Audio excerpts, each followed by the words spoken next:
give your warmest welcome to Laura Batska.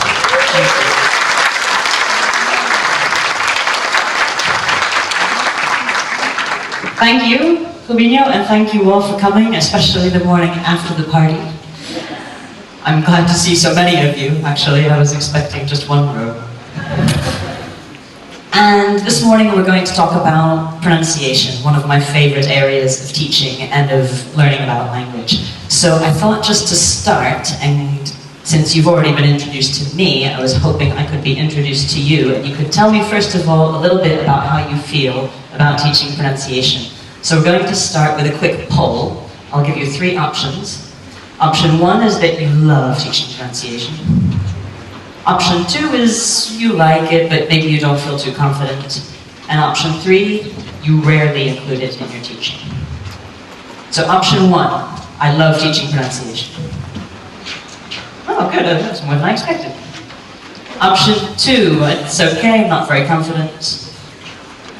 About the same. Option 3, I rarely include it in my teaching, and be honest. 1, thanks Andrew. Okay, so that's actually a very reassuring response to the poll, because I've heard quite a lot of things in this conference and in one that I attended before and in others from people who don't feel very confident or don't consider that it's important. And one person I heard yesterday in a talk said, honestly, I wouldn't consider pronunciation an essential part of my lesson. And that makes me so sad. Another person I heard in a presentation yesterday said that in a recent conference, out of 254 talks, only 6 were about pronunciation. But pronunciation really is essential. It's crucial to include because it affects students' abilities in all 4 skills areas, and in their vocabulary knowledge, and in their grammar knowledge, and so on. So in short, pronunciation matters. And we're going to talk about this in 3 main areas today. First of all, we're going to look a little bit at what it means to be learning English in Brazil in 2016. And then how we can identify some priorities for pronunciation for our students. Before the most important part, okay, we have our priorities, what do we do with that in the classroom? And somewhere around the middle of the talk, I will reveal what I'm talking about in the title of this presentation, because you must be wondering, why on earth is she talking about rabbits and mice? It will make sense. All will become clear. I'll also say now that the slides for this presentation will be available after the talk on my blog and from the Cambridge Brazil team. So feel free to take notes or pictures, but you can also have the slides afterwards. So let's begin. Learning English in Brazil in 2016 is quite an interesting area of research I discovered. Before I came here, I did a little bit of research. It is my first trip, and I am a researcher. And the first thing I discovered is there are a lot of you. A lot more than I ever imagined, and quite a lot more people than I thought learning English. 30 million people only in compulsory education, at least. So not including all of the private education numbers and so on. I'm sure you know that it's a major language of business and of tourism. And in terms of the different groups of speakers that Brazilian speakers of English interact with, that is also very diverse. Major business is conducted with Americans and Germans and the Chinese and Japanese, just to name the highest represented populations of speakers who learners are interacting with today, or are probably going to interact with. And in fact, this is quite representative of how English is being used around the world nowadays. So one statistic, I wonder if you know the number hiding behind this little pink starburst. Approximately what percentage of spoken interaction in English takes place in the world with no native speakers? Okay, so let's say, who thinks about 20%? Do this if you think it's more, this if you think it's less. 30? 40? 50? 60? Okay, we could be here all day. 80% is the estimate, and this is a statistic that's already 25 years old, so it's probably actually increased since then. There's also an estimate you might be aware of, that for approximately every native speaker or first language user of English in the world, there are at least 3 people using English as their second language, or third, or fourth, and so on. So, what I'm talking about in this presentation is a slightly different perspective on English. And we often talk about English as a foreign language. But if you are a Brazilian speaker of English, doing business with a Chinese speaker of English, who is the foreigner in that interaction? And this second term, ELF or ELF, as some people call it, you've already heard several times in this conference, so I won't go into detailed definitions, but this is what we're talking about now, is the concept of English being used as a lingua franca, as a contact language. And the point that I'm making here is not that one of those replaces the other, or is better, or more important, or less important than the other. It's simply a different way of conceptualizing how English is being used in a given interaction. Because the industry traditionally assumes that the person listening is a native speaker, and that's simply not realistic in a lot of cases.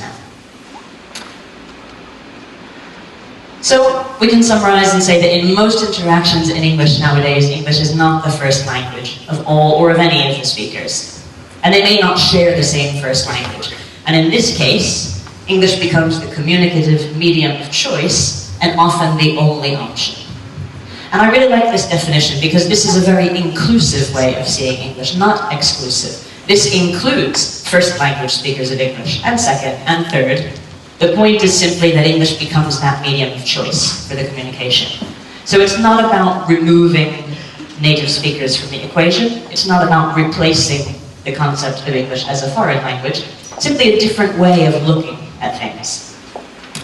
And of course, this presents some interesting new challenges and opportunities, especially for pronunciation and listening, because with so many voices in the mix, we need to be prepared for incredible diversity. And here's the thing.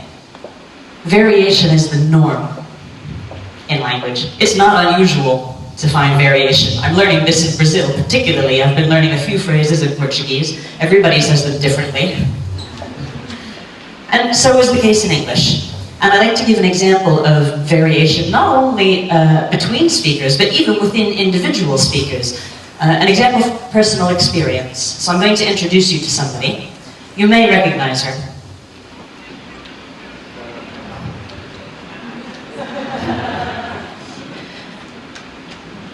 I arrived in Brazil 9 days ago, and a lot of people since then have asked me, where are you from?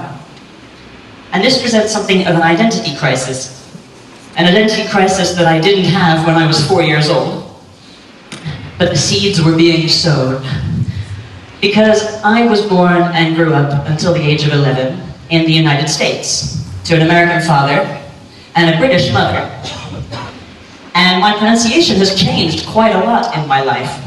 And I identify with both of those sides, and I don't know how to answer the question, where are you from? I'm sorry, I can't tell you if you're still wondering. I'm from the Atlantic.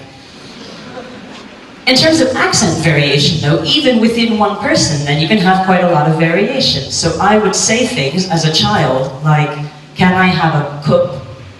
My mother's pronunciation. Of water. My father's pronunciation, and the local pronunciation. And of course that changed over time and I became more consistent. When I moved to England when I was 11, children in school would ask me, do you say lift or elevator? And I'd say, well, it depends who I'm talking to. So I was a precocious little brat. But the point is that we make linguistic choices like this every day, and we normally do it so automatically and so naturally that we don't realize how sophisticated that is, and actually how normal that is. We make choices of how we say things according to who we're speaking to. And we all know this. We know this as teachers, and we know it intuitively as language users. We don't speak the same way to our mother, our children, our grandparents, our lover, our teacher, the stranger next to you on the bus, the person who sells you your fresh fish at the market down the beach. Everybody receives a different version of your English. Okay? So my strong recommendation is to embrace variety. We might like to think that English is simpler, it might be easier, it would, make our lives as teachers much easier. But do we really want to teach our students English how we might like it to be, or how it really is? What are we preparing them for, really? The choice that students are often offered, it's early, if they're offered a choice at all, is British English or American? But I find that too reductive. You know, what's behind door number 3?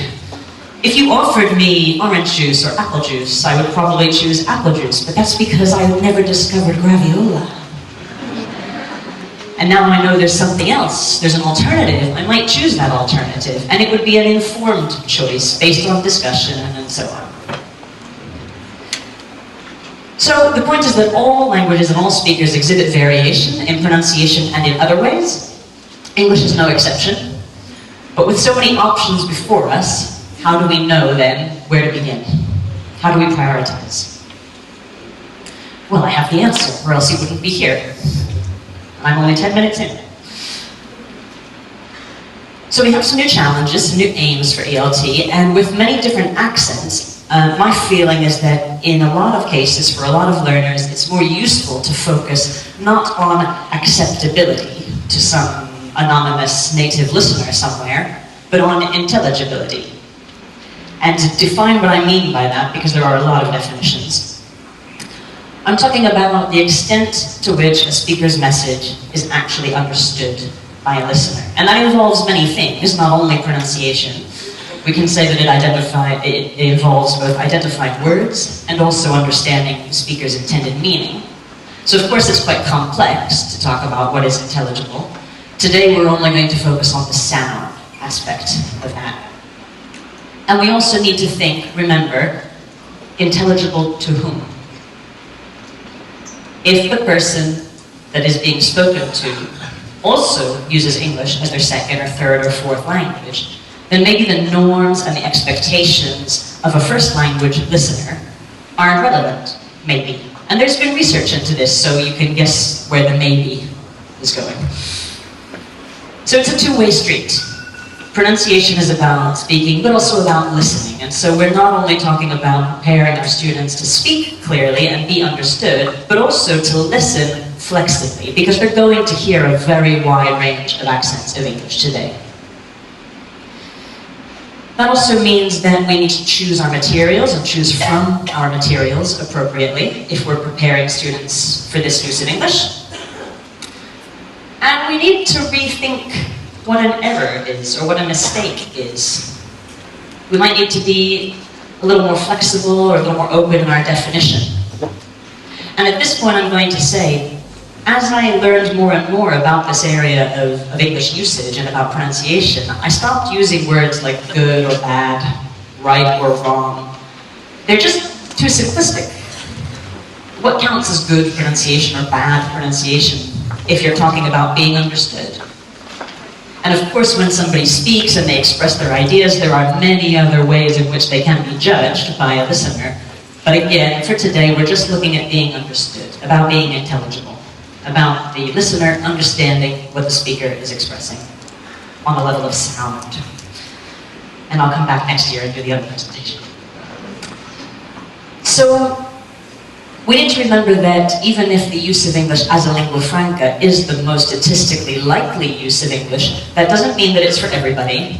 And I want to be really clear from this point. I'm not saying out with the old, in with the new. It's not a replacement. It's simply a different way of looking at how English is being used, so that we can prepare our students for what they really need to do, if what they really need to do is communicate in lingua franca contexts.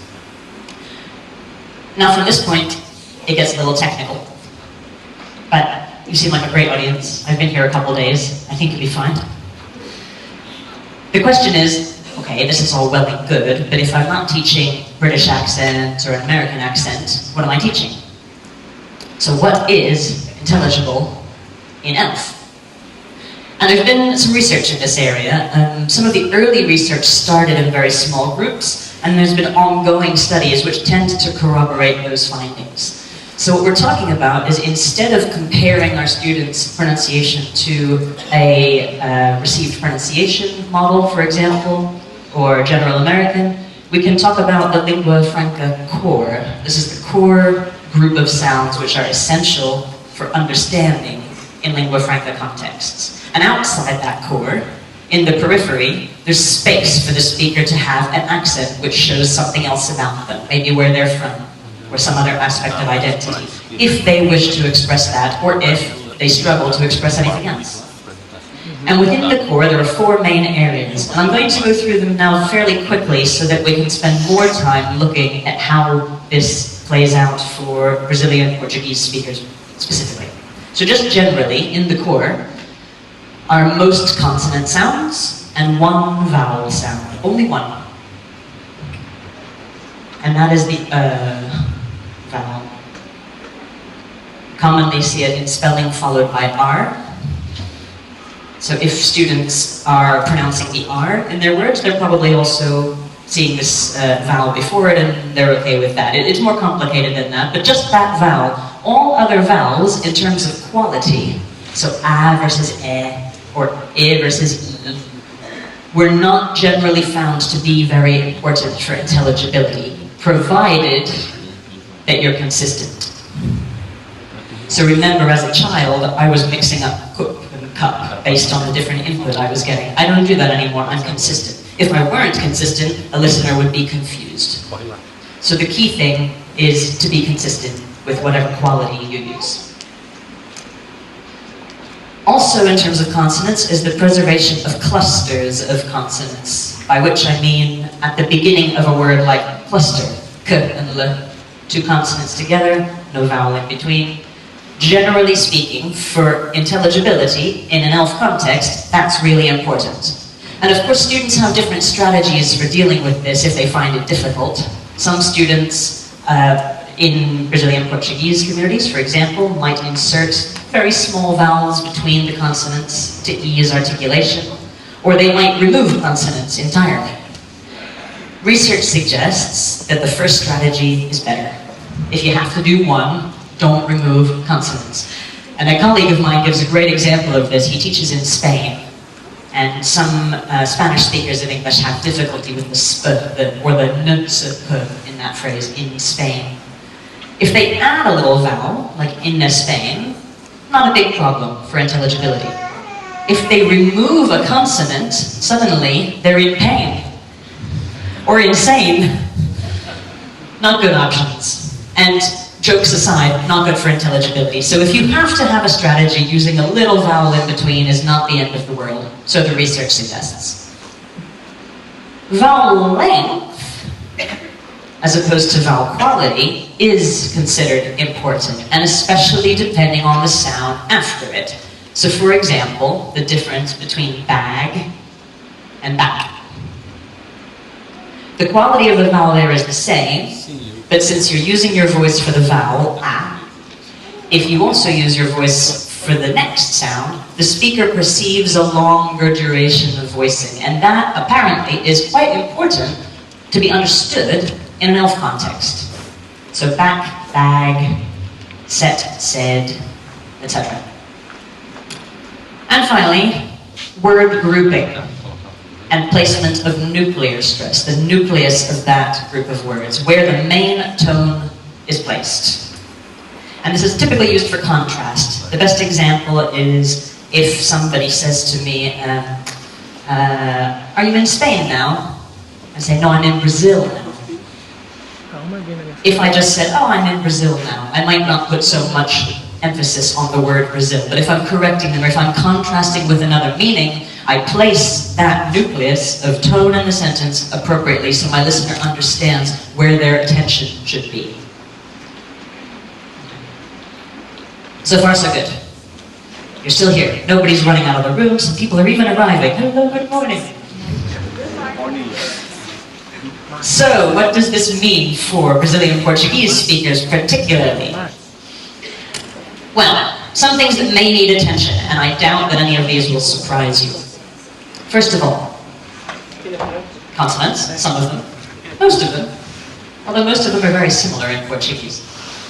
But particularly, p, t, k. And you can hear the aspiration there. P, t, k. as they tend not to be as heavily aspirated in Portuguese. T, d. Sound familiar? Particularly in some contexts, at the ends of words, or before vowels like E or E. I was introduced to somebody last week called, variously, Tiago or Tiago. I said, "What shall I call you?" He says, "I don't care." Some contrasts between consonants, like R and H, or R and H, again, depending on where the speaker is from. M and N at the ends of words. People are nodding. Sounds familiar? Right, this is not revolutionary, but for ELF intelligibility, these are quite high priority. So some, sun, sung should all be clearly different. And clusters, maybe. Again, as I said, it depends. There are different analyses of how Portuguese speakers will deal with consonant clusters, and of course many different accents of Portuguese, and some learners that may find this easier or harder. In terms of vowels, remember that one vowel, the one important vowel? Thank you, 10 people. Or okay. And the length before voiced or unvoiced consonants, which actually is a very high priority in ELF and problematic for a wide range of first language speakers. So this really interested me when I first read this research. I thought, if it's so commonly problematic for second language users, isn't it funny that it ends up being crucial for intelligibility? You would think people could live without it, but this is the fun thing about doing research, is what you learn, what surprises there are about what turns out to be important. Now, things not to worry about. Are you ready? You'll be shocked. Number one.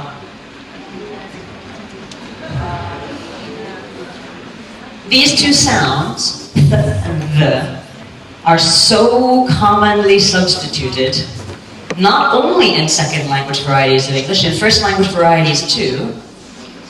And in research, substitution of these sounds, provided it's consistent, remember, is not problematic for intelligibility. If your students say I think, or I sink, or I think, instead of I think, as long as they do it the same way every time, you're unlikely to see communication break down. Nobody's leaving the room yet? Good, still with me. This dark L at the ends of words, also quite characteristic of Brazilian accent in English. So if your students say they're from Brazil, fine. Let it go. If they say, I feel good, fine. They feel good. Schwa, not that important. If your students struggle to reduce unstressed syllables to a schwa, again, it's not likely to break down communication. It is likely to reveal that they haven't learned English as their first language. Well, they haven't learned English as their first language. Doesn't matter. Okay. It's not going to break down communication. And word grouping and stress, maybe. As I understand it, the placement of the main stress in groups of words in Brazilian Portuguese is quite similar to that in English. Although when we talk about contrasting, like I did before, you could use the stress placement or syntax variously. That's very exciting to one attendee. So you may need to pay attention to this. And as with all other aspects of good teaching, know your students. Listen to your students and respond accordingly. So this may be an issue. Don't worry about precise vowel quality, just be consistent. Rising and falling intonation, don't worry too much. Again, it's not likely to break down understanding. So all of the kind of sing-song question intonation, no, rise, or they won't know you're asking a question. Yes, they will. And syllable timing. Okay, so if your students are giving roughly equal length or weight to each of the syllables, probably not going to break down intelligibly. So, remember all of that? Quick test. And this is where you discover the title of the presentation. If your student is trying to say something about having bad habits, and they overcorrect themselves and say they've got some bad rabbits, from an ELF perspective and intelligibility, would you correct this? Yes. Hands up. Oh good, you learn fast. So would I. If your student is talking about something to do with mouse traps, you're thinking, what? And they're actually trying to say mouth. But if they always replace with s, for ELF intelligibility, would you correct this?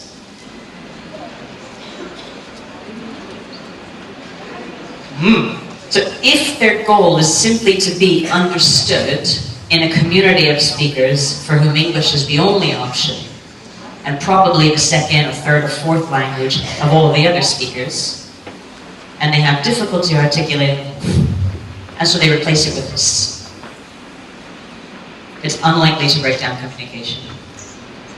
And I know that this is really uncomfortable for a lot of teachers. We focus on these sounds all the time. It's the most fun we've had with our tongue in decades. But it is very unlikely to break down communication. So again, I'm not saying throw away everything you've ever done. And if your students can say, fine, good for them.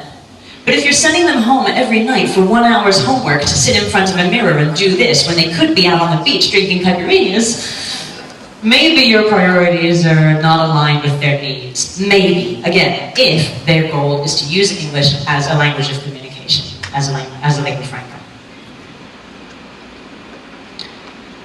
So that brings us to what to do in the classroom. Let's imagine we've identified that our students' priority is to use English as a lingua franca. We know which pronunciation features are in the lingua franca core, and we decide to focus on those and not spend too much time on other areas. What can we do? Thank you. We're talking about an evolution of techniques, not a revolution. These will all be familiar to you if you spend any time on pronunciation ever in your teaching. First of all, focusing both on their productive skills and on their receptive skills. So it's not only about speaking to be understood, it's about preparing to listen to a wide variety of other speakers. And for the sake of time, I'm focusing on the first one in this presentation, but there is also a lot of literature available on developing students' receptive skills. I also gave a webinar on this topic last November for Cambridge English Teacher, and I'll give you a link later in the presentation if you'd like to learn more about developing those listening skills. You'll also need to filter and to supplement your materials, as you probably already do. If you're working with material which is designed to prepare your students to speak with, for example, an American accent, that doesn't mean the material is problematic, and it doesn't mean the material is irrelevant for all students. But it may not focus on the same priorities as some of the students. So again, as with all teaching, you'll need to assess how appropriate certain activities are and choose accordingly for your students. Also, basic techniques of raising their awareness, both of other people's speech and of their own, and drilling, practicing, because pronunciation is a physical skill. It's predominantly automatic and habitual and physical. So drilling and practicing making those sounds is really important, whatever the student's goal. And of course, for individual students' needs, there's always homework and on-the-spot correction. So again, as with everything else, know your students. And you can give them individual tasks as appropriate. So now, I'm going to show you my 3 favorite all-time activities for ELF pronunciation. And let me tell you, it was really hard to just choose 3. 3 reasons why they're my favorites. First of all, they can be used with any course, any material. Second of all, you'll like this one. They require pretty much no preparation, which is nice. You're busy people, right? And thirdly, and more seriously, they develop students' own ability to be self-aware, to monitor their own use of English, or any language really, to monitor what they're doing and how someone else is responding, so that they can be more flexible more effective, hopefully, more successful communicators when you're not there with them to help them. Okay. This is what I call them. The first one I call ping prong, and there's a sound hunt, and then there's borrowing, and we're going to do all three together now. So I hope you didn't have too much to drink last night. First of all, ping prong. For this activity, all you need is your ears, your eyes, and a finger. So fingers at the ready, please. Can I see them? Just one. If you don't have fingers, just use your eyes. Normally, in the classroom, I would stand in the middle of the whiteboard, but I cannot levitate, so you're just going to have to imagine that I'm standing between these two words, which sound very similar, but are not the same. Here's one, here's the other. Does this seem like a familiar pair some students might have difficulty with in your contexts? Okay. And this is what you do. You stand in the middle, teacher goes first, and you just mix them up. Students don't have to say anything, they just need to listen and identify which one they heard. Are you ready? So I'm going to start. You just need to point. Cough. Coffee. Coffee. Cough.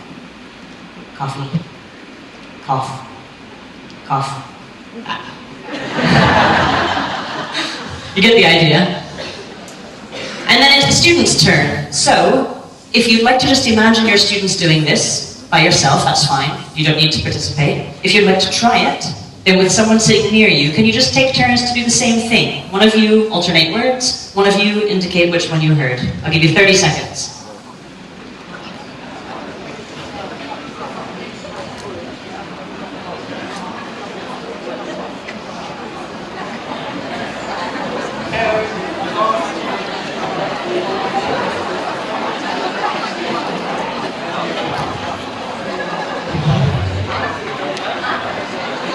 Thank you. If you're enjoying yourselves, you can try this one as well.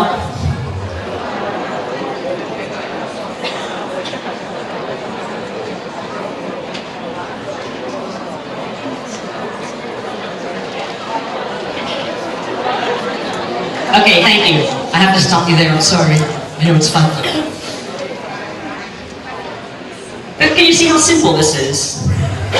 You can do this with any pronunciation goal. It doesn't have to be ELF, but it just so happens that a lot of intelligibility areas, let's say, in ELF, are about very subtle contrasts.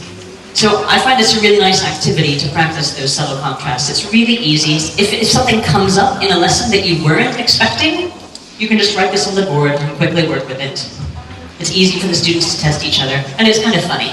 Very simple.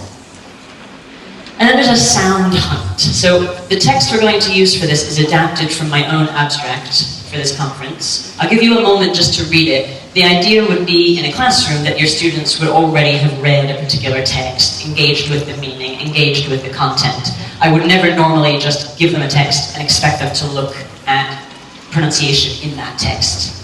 For the sake of time, and because you're all exceptionally proficient, you only get 10 seconds. Go. Just repeat.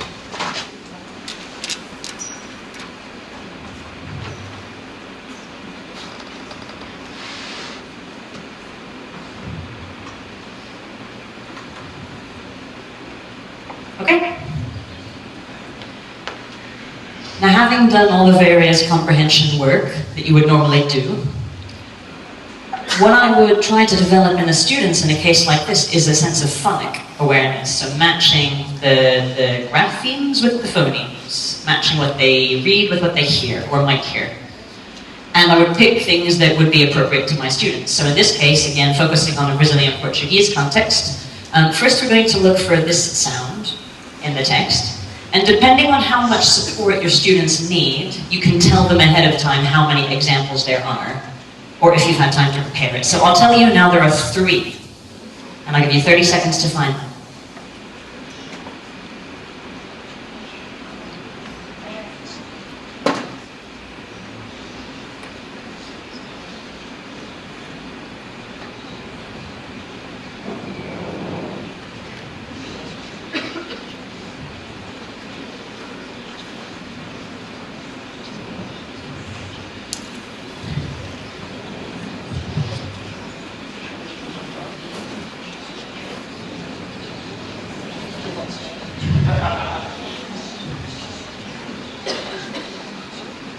time's up.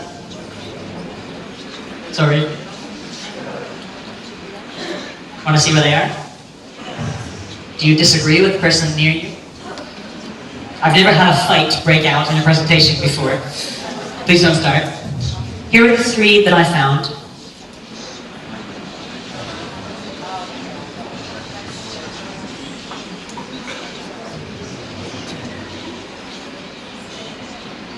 And then if you like to, if it's relevant, if your students need it, you can increase the challenge by getting them to contrast this with another sound which they might sometimes confuse. Can you guess which sound I'm going to choose? Ah, no, good guess. This one. I'll tell you now that in this text I found at least 11. So I'm going to give you 1 minute to look for those.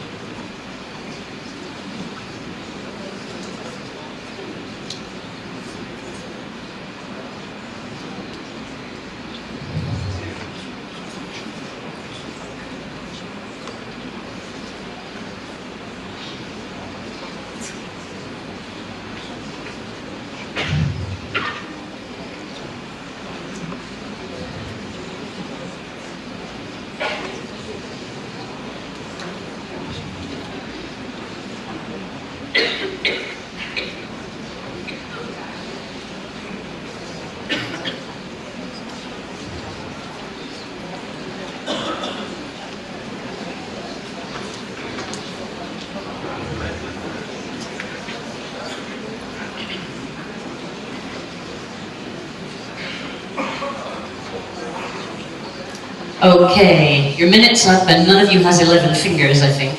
So,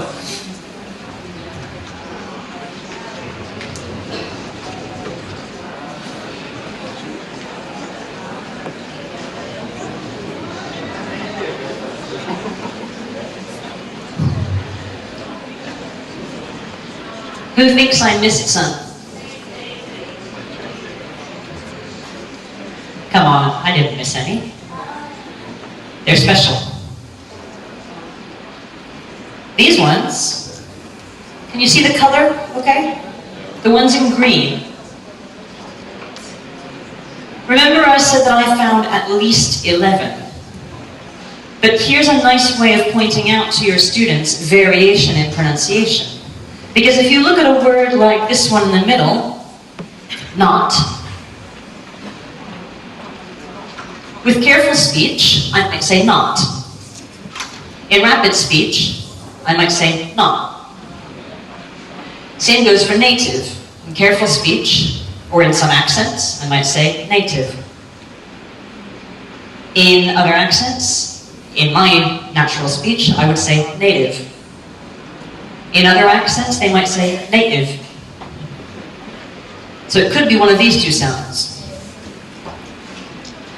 The point here is not to set a trap, it's not to catch anyone out, it's not even to find every example. If my students found 2, I would be happy. The point is to raise their awareness and raise their curiosity and look at these things and become language detectives so it actually becomes engaging and not frightening.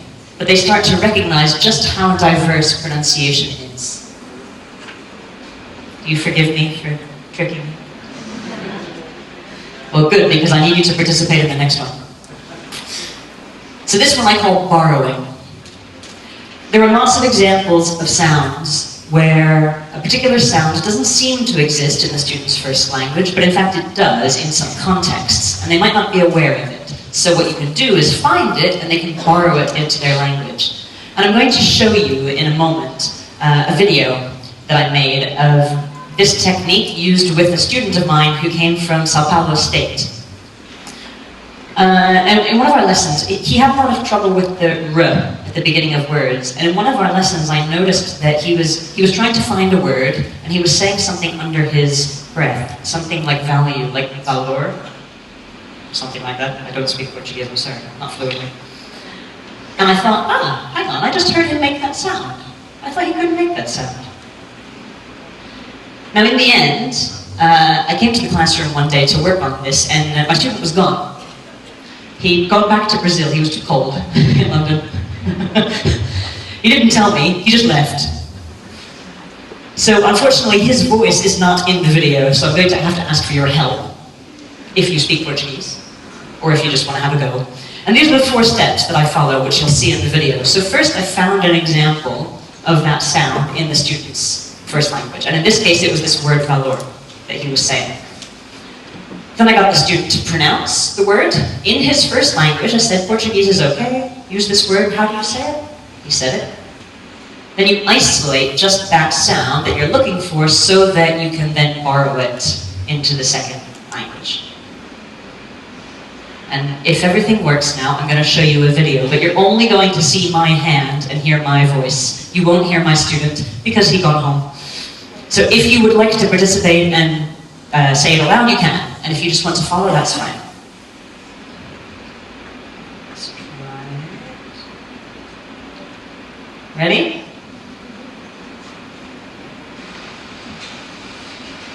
This is Portuguese. This? How do you say this? Again? And how do you say this? Again? Now this is English. How do you say this? Okay. So,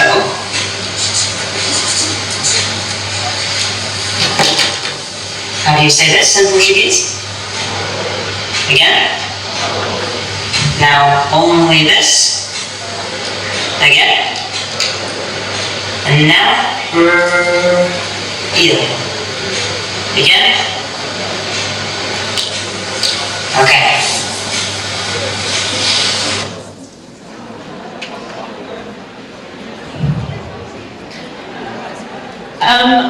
Somebody has said this will only work with people from Sao Paulo. I disagree, but let me explain why. Those speakers of Portuguese sound that way, those speakers from that region. But hands up if you are not from Sao Paulo. Keep your hand if you know how people from Sao Paulo sound.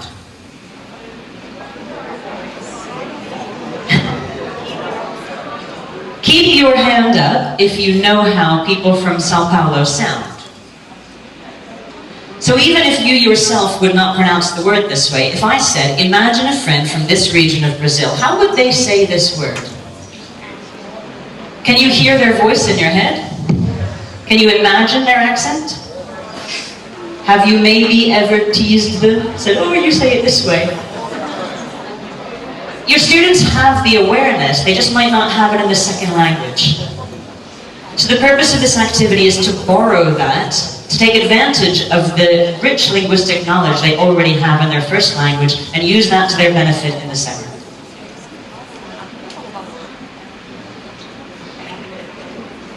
To try another example of this, what drink is in this cup? Tea or chi? Remember I said I was introduced to somebody last week called Tiago or Chiago? So again, just another example of how you might raise your students' awareness of where this combination of sounds exists already in their mind, in their first language, which they're already comfortable with and they feel empowered in. And then you can transfer that to the second language. So I'm going to finish by showing you some places where you can get some more inspiration. One book which is very popular, it's old but it's popular, is Ship or Sheep. It's full of examples of minimal pairs. And these are often hard to think of. There's also English pronunciation in use, which is generally designed for self-study, and although it's not written predominantly for ELF intelligibility, it does have a lot of examples of different accents, a lot of recordings, and some very good awareness-raising activities.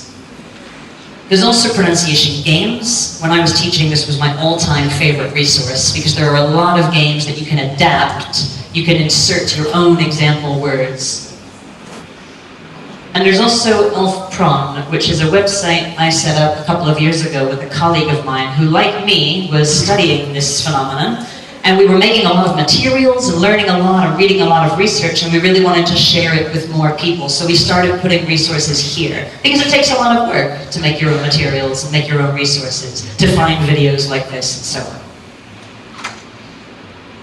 And this is the webinar I told you about earlier. And again, remember, I can send you all of these slides. They'll be downloadable from the ELF-PROM website, and you can get them from Cambridge, Brazil, if you go to the stand or if you email a representative. So this is the other side. This is the listening side. So to summarize, some good news. Pronunciation is not contagious. Okay? You can't catch good or bad pronunciation from those around you. Research doesn't support this. What you can catch is someone else's attitude. Attitudes are contagious. And if you feel unsure, or you don't like it, or you think something is rubbish, your students will notice that. But if you say, actually, there's a lot of things you can already do, you're doing them in your first language, and actually maybe this isn't a priority for you, maybe this is, the students will pick up on that, and that's a much more positive message. So research done this year, just published, or just about to be published, showed that being a non-native or native English-speaking teachers, and I quote, is not a critical factor in teachers being effective pronunciation teachers. So again, if you're thinking, well, but I'm not sure, I don't feel that confident, I don't have the analytical skills, that is not the preserve of a second language user of English. And it doesn't matter what your first language is. According to research, you can still have a positive effect on your students' pronunciation.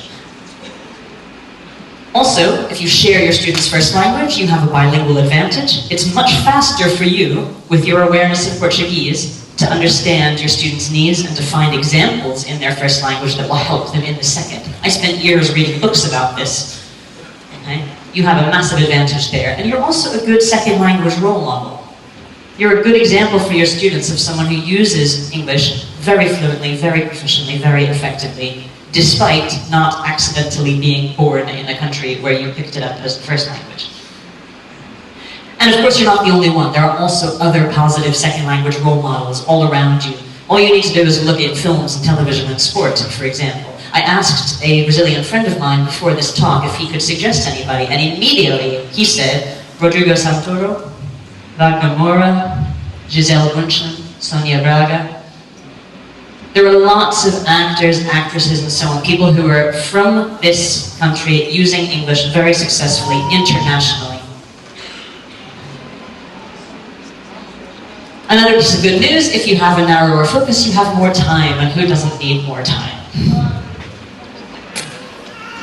And the last thing I want to leave you with is just to remember, intelligible to whom? I said earlier in the presentation that I'm not suggesting we replace one way of teaching English with another if it's not appropriate. People who were here yesterday in Ben's plenary at the end of the day heard a lot about labels. And I think I agree, labels can be very detrimental. They categorize people and they limit them. But from my point of view, ELF is not a label for a user, it's simply a description of a phenomenon. It's just saying, this user of English is using it in this way, and this other person might be using it in another way. So it's simply a description of what is happening in a lot of English situations in the world in 2016. And to me, that is just common sense. So thank you very much.